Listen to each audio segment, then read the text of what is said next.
Selamun Aleyküm saygılı vatandaşlar. Bugün pazar günü Ukrayna'da saat 5, Kırım'da saat 6.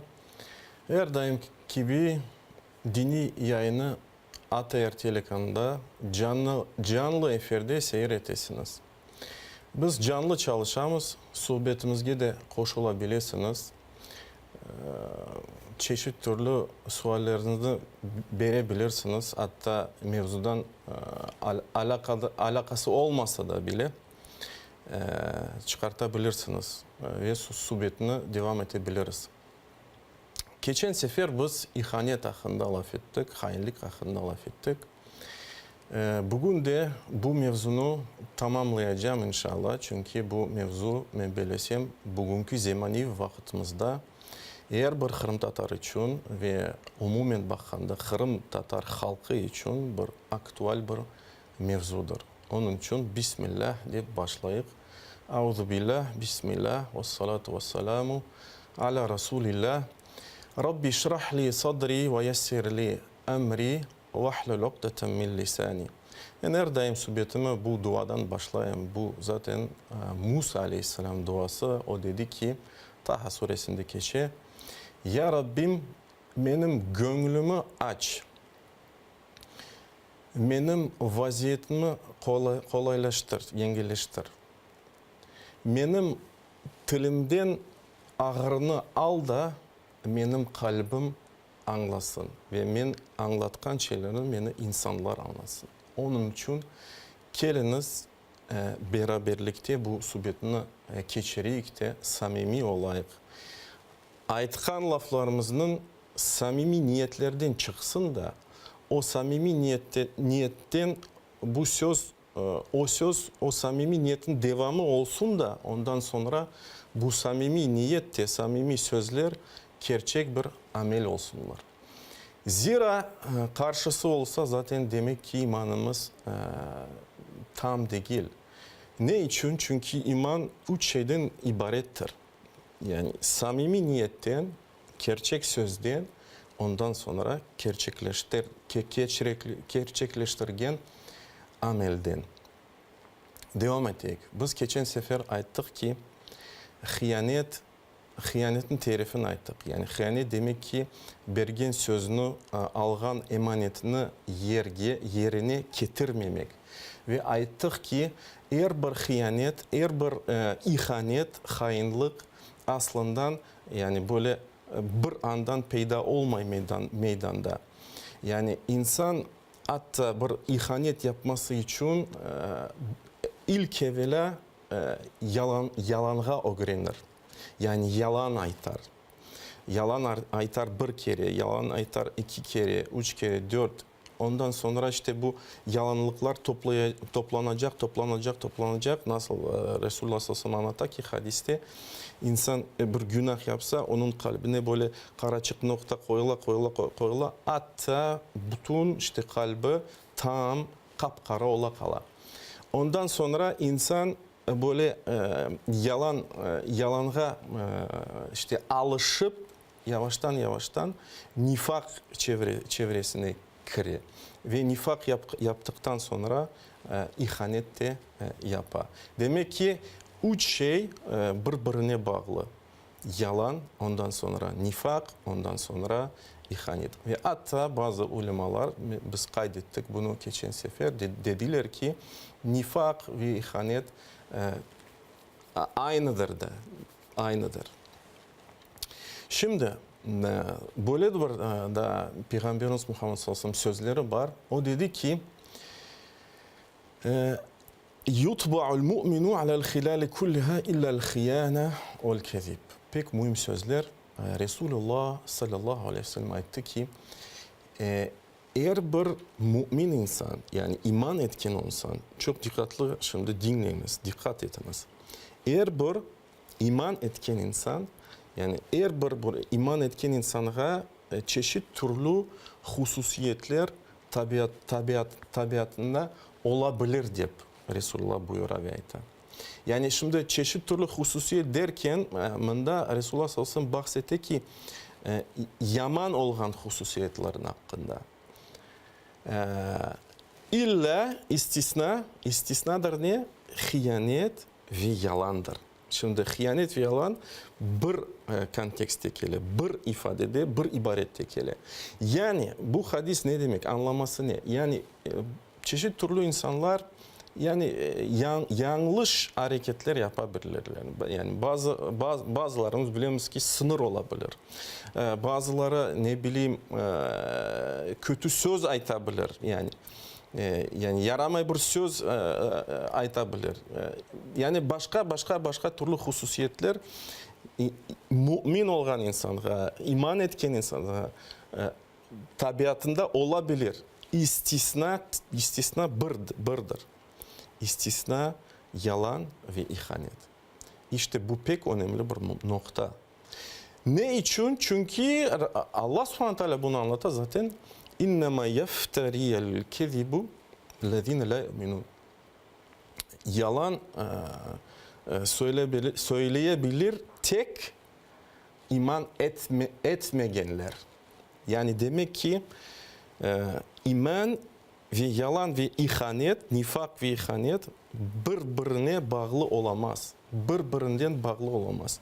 Ya da insan imanlı, dinli olur ve yalan söylemez, münafık olmaz, ihanet yapmaz. Ya da yalan söyler, sonra nifaka girer, sonra ihanet yapar ve imandan çıkar bile. Şimdi biz aytmayız ki eğer bir yalan imandan çıkartır insanı. Yok, biz bunu aytmayız.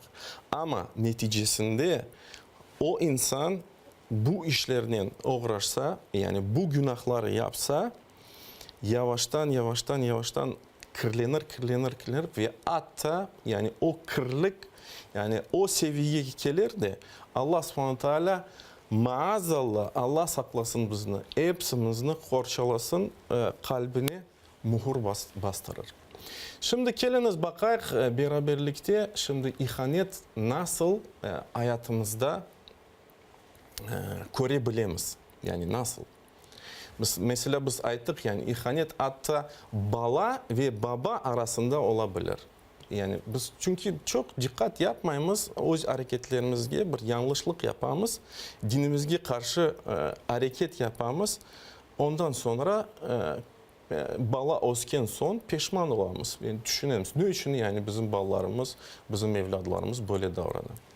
Mesela böyle bir vakıya var.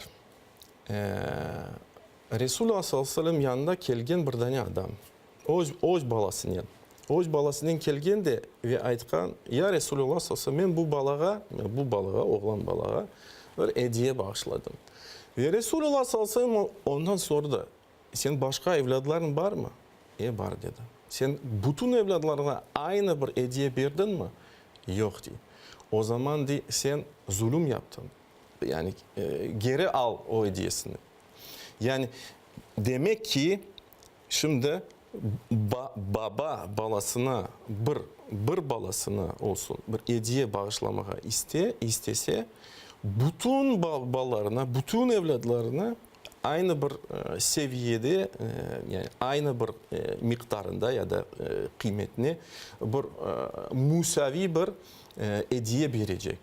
Bunu yapmasa demek ki yani o baba ya da o ana artık öz balarına ihanet etti. Öz balarını yani zulüm yapmaya alıştıra demek ki. Biz buna çok dikkat çekmiyoruz ama aması var işte. Biz buna dikkat çekmeyip de sonra pişman olamız. Bizim ballarımız osken sonra, büyügen sonra. Ya da başka bir misal örnek. Resulullah sallallahu aleyhi ve sellem ayttı ki eğer de bir insan öz balasına aytar, ey balam gel ben şimdi sana bir şey vereceğim deyip o bala gelse de o baba ya da ana yani o vaadi etkeni vermese demek ki bu bir yalançıktır. Yani bir yalandır aslında. Yani balağa bile böyle aytmağa, böyle yalan aytmağa dinimizge göre caiz değildir. bu yasaktır, bu haramdır. Bunu çok anlamak gerekmez biz. Ve ne kadar aslında görüyoruz ki ana babalar böyle yalanı kullanıp da öz balalarını belki sakinleştirirler ya da belki çekerler bir şeyden. Ama şunu biliniz ki asıl olarak bu caiz değildir. Yani zaten biz bunu yapsak, yani bu bala bunu görse artık bunun devamı var. Bunu pek yaxşı anlamak gerek. Yani biz özümüz balalarımızı son öğretemiz. Demek ki öğretemiz. Yani o bala babadan, anadan bunu koruyor. Yani şimdi babam bana ayıttı, geldi sonra vermedi. Demek ki yalan ayıttı, yalan aytmağa mümkündür. De böyle aslında hulasa aklında kala. Ve bu yasaktır. Başka meselede alayık apay akay arasında şimdi apay akay arasında ihanet apay akay arasında. Şimdi ben bunu aytkan zamanda men belesem çokunuz şimdi ne hakkında düşündünüz? Bu hakkında düşündünüz. Yani insan başka kadından kıttı, öz apayına ihanet etti deyip düşündünüz. Aslında ben bundan bahsetmek istemeyeyim. Çünkü aslında bu zaten dinimizde yani bu fiil zina derler buna ve bu yapılan fiilge bilemiz ki idamdır yani ölümdür dinimizge göre. Ben başka bir şeyden bahsetmek isteyeyim. Neden? İşte bundan. Resulullah sallallahu aleyhi ve sellem ayta ki İnne min eşerri nasi indallahi menzileten yevmel kıyame er-raculu yufdi ila imratihi. En şer, en kötü, en alçak vaziyette olan insanlar Allah'ın karşında kıyamet günü bir erkek, yani şimdi Resulullah sallallahu aleyhi ve sellem bizge vasıf etti. Nasıl erkek? Bu erkek, yani bu ayette öz karısının yalnız kalgan son, yakınlaşkan son, o da onun yalnız kalgan son, yakınlaşkan son, ondan sonra o erkek kele ki bütün olan sırlarını çıkarta. Ve ne kadar zaten çok görüyoruz bu zamani vakında bu olayını. Ne kadar çok görüyoruz ki erkekler öz çevresinde olsun ya da kadınlar öz çevresinde olsun müzakere edilir.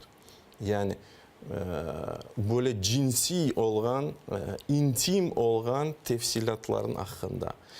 İşte bunu biliniz ki bu dinimizde büyük bir günahtır. Büyük bir günahtır. Çünkü Resulullah sallallahu aleyhi ve sellem ayıttı ki inne min eşerri nasi yevmel kıyame. En şer, en ağır vaziyette olan insanlar işte bu insanlar. Kim akay olsun ya da apay olsun, kim birbirlerinin yakınlaşa, birbirlerinden yaşay, ondan sonra olgan intim tefsilatlarını meydana çıkartalar ve müzakere edilir.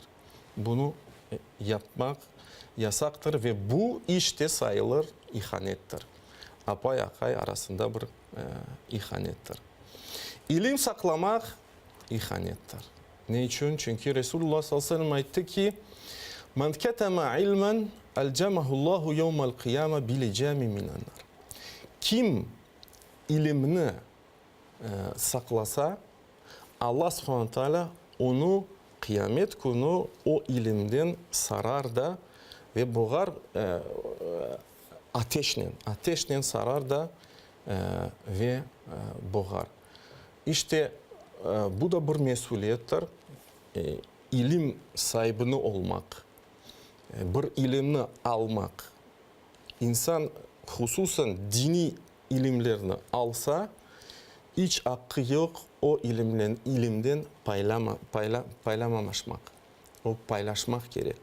Bilemiz ki Abu Hureyre radıyallahu anhu, Allah ondan razı olsa dedi ki Kur'an-ı Kerim'de 2 ayet olmasa bile yani olmasaydı men hiçbir ayetini insanlara bir ayetini bile anlatmazdım. Ne için öyle ayette?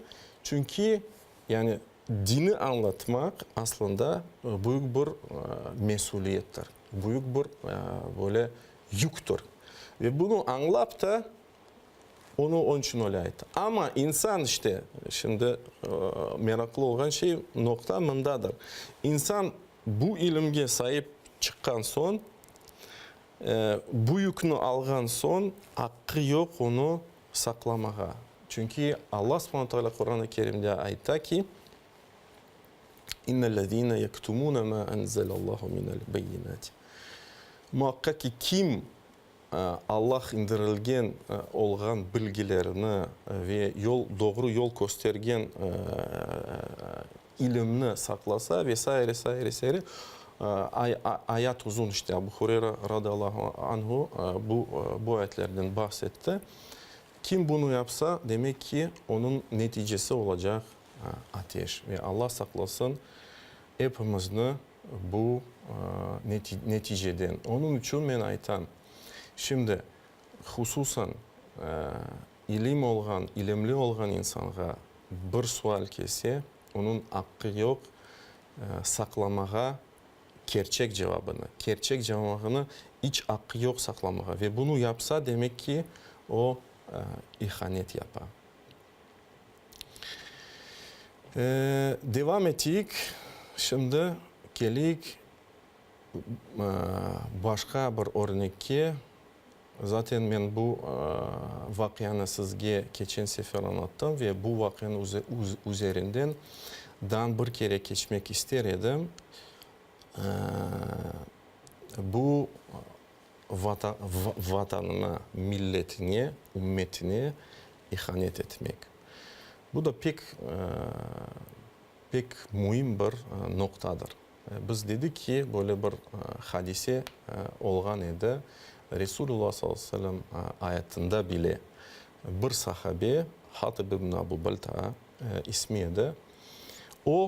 Onun ailesi Mekke'de kaldı ve o korkaydı. Yani onun akrabasına, ailesine müşrikler, Mekke'de oturan müşrikler, düşmanlar, Müslümanların düşmanları o zamanlarda işte cenk edi. Müslümanların Medine'de olan Müslümanların ve Mekke'de olan Müslümanların arasında cenk edi. Korkaydı, onlar deyip bir zarar getirirler deyip. Bilemiz ki Resulullah sallallahu aleyhi ve sellem hazırladı büyük bir böyle işte toplum, ordu Mekke'ye çıkmak için, Mekke'ni fethetmek için. Ve işte bunu bilip de bu adam şimdi Allah bir mektup yazar. Mektup yazar haber etmek için anda olan Mekke'de müşriklerine. İşte ne için bunu yapar? Çünkü korka zarar bana getirirler deyip benim akrabalarıma ya da benim soydaşlarıma. Şimdi bunu Allah subhanahu teala vahiy ile Resulullah sallallahu aleyhi ve sellem anlatar ve açıklay. Di ki vahiy keledi ki yani böyle kadın, böyle adam yolladı deyip. Ve Resulullah sallallahu aleyhi ve sellem o kadından artısından Ali radıyallahu anhu yiberi. Ve hatta anlata ki yani o saklayacak mektubunu öz bedeninde. Şimdi Ali yetişiyor o kadına, ayta ki kana o mektup, ben bileyim ki o mektup sende. Çünkü onlar eşyalarını şimdi baktılar anda tapıp olamadılar o mektubunu. Sonra Ali ısrar dedi. Resulullah sallallahu aleyhi ve sellem hiçbir kere bile yalan söylemedi. Ve bizge bergen yani bilgiler Resulullah sallallahu aleyhi ve sellem mutlak gerçektir. Ya da sen şimdi bu mektubunu bizge vereceksin ya da biz mecbur olacağımız senin urbalarını çıkartmaya. Ondan sonra işte o kadın saçlarından çıkardı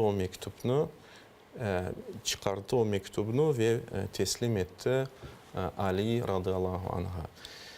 İşte bu mektubunu Resulullah sallallahu aleyhi ve sellem algan son yani o sordu ki bu sahabeden sen için bunu yaptın böyle ve o anlattı. O dedi ki ya Resulullah ben imanından hiç vazgeçmedim ama bir korkunçum var idi. Soydaşlarım var vesaire.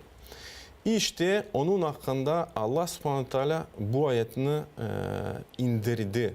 indirdi. Bu ayet ayta ki Allah subhanahu wa ta'ala ayta ki Kur'an-ı Kerim'de Ya eyyühellezine amenu la tettehidu aduvi ve aduvukum avliya tulkuna ileyhim bil mevadde ve kad keferu bima ca'akum minel hak. Ey iman etkenler, benim olgan ve sizge olgan düşmanlarını dost olarak saymanız. Onlar sizge muhabbet gösterirler ama aslında ak olgan kelgen, ak kelgenine küfür ederler. Onu kabul etmezler deyip Allah subhanahu teala buyuruyor. Ve zaten Ömer radıyallahu anh bunu işitken sonra dedi ki ya Resulullah bana izin ver ki ben bu adamın başını kılıçtan keseyim deyip ayette. Ve Resulullah sallallahu aleyhi ve sellem onu toktattı dedi ki ya Ömer yani bu sahabe Bedir'de iştirak etken bir sahabedir. Kandan sen bilesin belki Allah subhanahu teala Bedir Savaşı'nda iştirak etken sahabelerge baktı ve ayttı ki ne istesen yapınız ben sizni bağışladım diye. Şimdi netice nedir yani? Ben zannettim ki yani Bedir'de iştirak etken insanlar aramızda kalmadı yani. Bu mutlaka kesin bir yani kesin bir neticedir. Şimdi yani hulasa yani bu mevzuda çok başka ayetler indirildi. Ve şimdi ben bunların hepsini getirsem vakit yetmez bizge. Ama bu bütün ayetler bizge ne anlatır?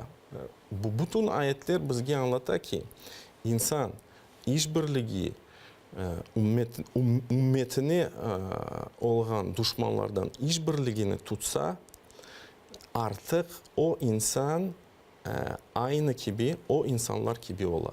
Allah subhanahu teala bunu bizge anlatır çok ayetlerde. Ve işte yani bu noktanı biz anlamak pek yaxşı gerekmez. Yani şimdi biz göremiz ki ağır vaziyet, işgal tubunda vatanımız kaldı tabii ki.